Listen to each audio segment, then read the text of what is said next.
What happened between you and Talib on the field early in the game? I don't know. You gonna ask him because he didn't finish the game. Ice up, son. Ice up. You may be wondering how we got here.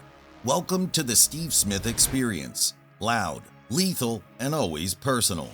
No one rolled out the red carpet for him, so he built his own stage, used it to embarrass cornerbacks weekly. The clip you saw in the beginning is the night he verbally suplexed Aqib Talib on national TV. It's 2013, Panthers versus Patriots. Steve and Talib are going at it like it's WrestleMania with helmets. The Panthers win. Talib gets cooked. When the media asks Steve about the trash talk, he doesn't miss a beat. Ice up, son. Ice up. That wasn't just a mic drop. It was a Steve Smith signature. Small frame, big mouth, bigger game. But just how good was he, really? Before he became a 5-time Pro Bowler, before he torched defenses with nothing but heart and grit, before the iconic trash talk and the swagger, Steve Smith Sr. was just a kid from LA, barely recruited and barely noticed. Born on May 12, 1979 in South Central Los Angeles, Smith grew up in a place where survival came before football. His father wasn't around much, but violence and poverty were. In the middle of all this, football became his escape. That environment was tough. It made me look at life like, if I'm going to do something, I've got to do it full speed, because if I don't, that's what I go back to. Steve Smith Sr. Growing up poor, you learn early that nobody's coming to save you, Smith said. That fire inside me, it came from surviving. Steve Smith Sr. didn't come from money, wasn't a 5-star recruit, no D1 program was knocking down his door. He had to take the long way in, so he went to Santa Monica College, junior college where he played without the spotlight. He was told he was too small, too angry, too raw. At Santa Monica College, that rage boiled over. He was always fighting during practice. But one coach saw through it and called him out. He had 3 or 4 fights in practice in a week, and I brought him in the office and I asked him why you've had so many fights this week, Steve. Steve said, I don't know. I said, well, until you find out that you're gonna know, I'm not gonna let you play. I took something away from him that he loved to do, that's play football. And I told him that, and I needed him that week too. Sometimes in coaching, you gotta make a decision between the game and a player. We lost, and I needed him. And he came in Monday with his head down and said, Coach, we lost. I said, I know, Steve. Can I play this week? I said, Steve, you don't have a fight this week? That year, Smith played alongside future NFL star Chad Johnson, and scouts began to notice his electric speed and fearless style. He transferred to the University of Utah and quickly became one of the most dangerous return men in the country. He averaged over 20 yards per catch and ranked 4th in punt return yards nationwide. Still, when 2001 draft day came, teams were hesitant. Most of them said too small, too emotional, special teams guy at best.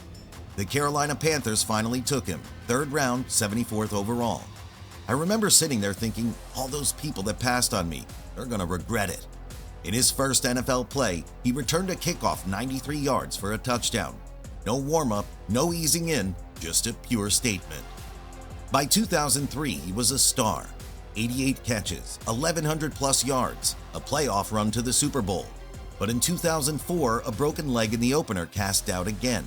Would he ever be the same? But he didn't back down, ever. I know what it's like to be doubted, to be labeled. I used that. He wasn't tall, only 5 foot 9 inches. He wasn't supposed to be wide receiver 1. By 2003, Steve Smith had finally shaken off the return man label. He was the guy now. Explosive, fearless, unstoppable after the catch. But then came the moment that would cement his name. Divisional round versus the Rams, double overtime. Everyone was gassed, but not Smith.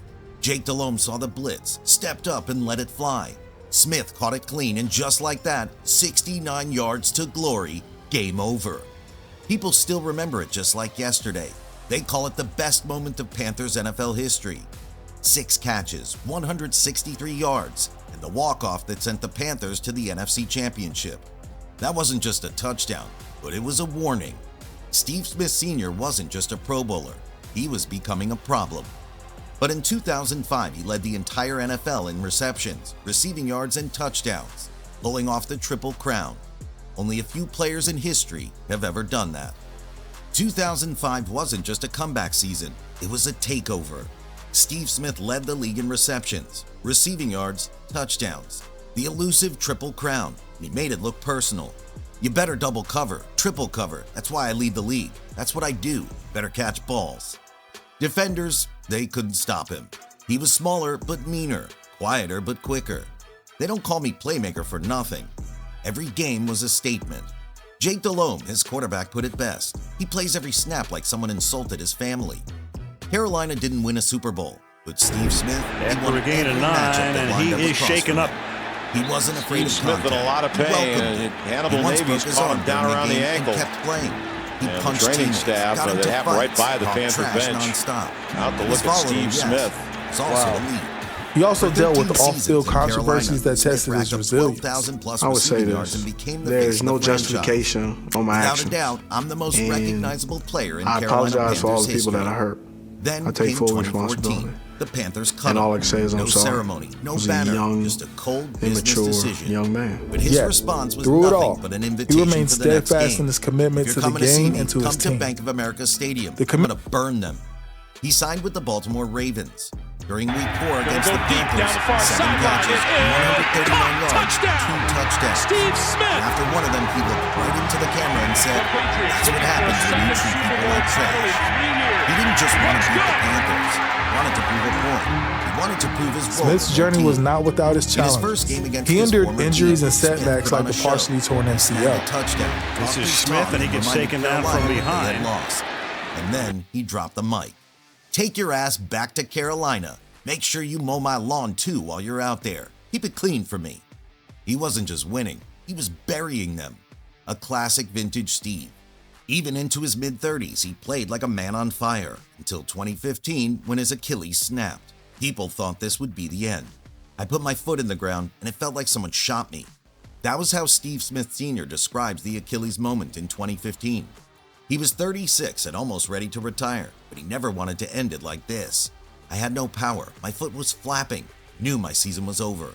I went back to the locker room alone. I couldn't believe it. I just sat there, cried, I prayed. I knew I wasn't done, but man, it hit hard. Smith didn't cry because of the pain. He cried because he knew what it meant, possibly the end of his football career. He said it himself. I never doubted my ability, doubted how I'd be judged, because I didn't fit the mold. That season, he finished with 1,065 yards and 6 touchdowns in Baltimore, not Charlotte. Most players would have retired by now, but Smith didn't. He rehabbed and came back in 2016 stronger and quicker. He put up over 700 yards at age 37 and joined the elite 1,000 reception club. Old man playing a young man's game. Some of y'all gonna have to ice up. People only see what comes on screen. Here's the thing that most fans didn't see. The emotional toll the NFL took on Steve. The actual struggle behind this angry mask. I played a long time, and yet there are times when I sat there and I just couldn't find joy. He was open about battling depression and his temper. He sought therapy, faced his trauma, but turned pain into purpose. Steve Smith was a raw passion. He was emotional, bottled up in shoulder pads. He once said, "People think I was angry. I wasn't angry, I was intense. There's a difference." Off the field, he became a broadcaster, then an advocate. He's opened up about therapy, depression, and the mental weight football can leave behind. I used to think being vulnerable was a weakness. Now I know it's strength. During his career, he had 1,031 receptions, 14,731 receiving yards, top 10 all-time at the time, 81 touchdowns, 5 Pro Bowl selections, 2 All-Pro nods, countless broken ankles and egos. Only player in NFL history with 1,000-plus catches, a kick return TD, punt return TD, and TD reception over 85 yards in the postseason. But here's the thing, you almost never hear Smith in those best receivers ever conversations. Why? Some say it's because he wasn't flashy. Some say he didn't win a ring. Others say he was too loud. But maybe, just maybe, people forgot because Steve Smith didn't care about pleasing them. Wasn't trying to be likable. He was trying to be great. I never wanted to be the best liked wide receiver, he said. I wanted to be the hardest to guard. Mission accomplished. NFL legends like Darrelle Revis and D'Angelo Hall called him one of the toughest matchups of their careers. Opposing coaches game planned entire weeks around trying to stop him and usually failed because this man was unpredictable. He did it all at 5'9", with anger in his heart and defenders in his rear view. And remember, he played in an era with Calvin Johnson, Randy Moss, Terrell Owens, and Larry Fitzgerald. He wasn't the biggest name, but ask DBs who they feared. They'll say only one name: Steve Smith. After 16 seasons in the NFL, Steve Smith Sr. finally called it a career. I didn't want this day to happen because people would see my vulnerableness. I struggle with that because of the way I grew up dirt poor. He gave everything to the game. For a long time, it looked like Carolina would be the only place he'd ever belong, till they let him go. The way things ended in Carolina, they stayed with him. He never got closure, never got the goodbye he deserved. But in 2019, 5 years after his final game as a Panther, the team brought him home. On October 6th, standing in front of a roaring crowd at Bank of America Stadium, Smith put on the jersey one more time. Number 89, black and blue, just like it used to be. And in a quiet, emotional moment, he said, "I never thought I'd be able to wear a Carolina Panthers jersey ever again. So I thought, for one last time." It wasn't just a ceremony, it was redemption. It was a full circle moment for the most recognizable player in Panthers history. He didn't need a gold jacket that day. He had something just as valuable: the love of the fans who never forgot him, the respect of a franchise that finally gave him the ending he earned. Steve Smith Sr. finished his career top 10 all-time in receptions, yards, and touchdowns. A 5-time Pro Bowler, 3-time All-Pro, and one of the few players in NFL history to win the elusive Triple Crown. Whether or not the Hall of Fame calls, he already left his legacy. And in Carolina, number 89 will always be more than just a number. It will always be Steve Smith Sr. Guy asked me the other day, he said, "Do you think I can be great?" My response was, "If you get out your way." Don't let the success and don't let just being on the team be your final step. Man, this is just a stepping stone. This is the first place that you get to, but you gotta keep working. You gotta keep working, you gotta stay hungry every day. My philosophy for 16 years has always been make a play a day. If I can make a play a day, then every time they tell me on the field, they always say, keep making plays. That's all it's about, it's making plays. Because in the end, it's about the player. And you know what I always say about coaches?